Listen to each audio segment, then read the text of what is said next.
មានទឹកគឺមានសង្ឃឹមថ្ងៃនេះខ្ញុំបានមកមើលនៅសមិទ្ធផលរបស់ខ្លួនឯងដែលបានរៀបចំនៅលើផ្ទៃដីជាង2ហិកតាដែលកំពុងដាំដុះនៅ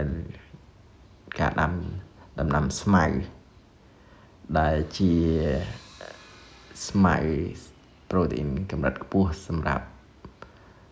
ការចិញ្ចឹមសត្វរបស់ខ្ញុំដែលមានដូចជាចិញ្ចឹម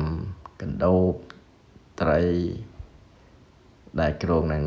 អាចនឹងមានពពែចៀមផ្សេងផងដែរដែលវាស៊ីហើយអាចនឹងទៅមុខទៀតមិនដឹងថាគួរមានដាក់គោឬក៏អីបន្ថែមទៀតទេហើយនេះគឺចាប់ផ្ដើម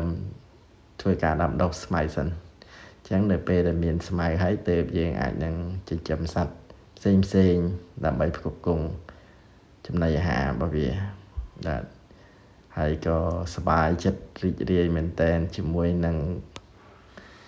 គេហៅថាកិច្ចការងារថ្មីរបស់ខ្លួនហើយជាមួយនឹងរឿងថ្មីតែម្ដងបាទនិយាយថងទៅគឺ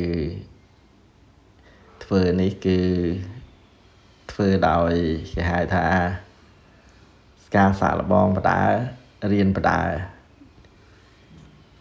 គឺជាអ្វីដែលថ្មីដែលពីមុនមិនដែលធ្វើគេហៅថាយើងធ្លាប់តែធ្វើនៅក្នុងវិស័យ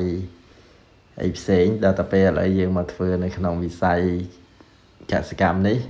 គឺជារឿងដែលត្រូវរៀនសូត្រតែខ្ញុំក៏សប្បាយចិត្តរីករាយផ្សំខ្លួនឯងជាមួយនឹងបរិយាកាសឥឡូវនេះក៏ចាប់ផ្ដើមឃើញថាអ្វីចាប់ផ្ដើមល្អប្រសើរបន្តិចម្ដងផងដែរហើយជឿជាក់ថាពុកម៉ែបងប្អូនដែលជា fan page របស់ខ្ញុំជួយគាំទ្រនៅពេលដែលសមិទ្ធផលរបស់ខ្ញុំចេញជា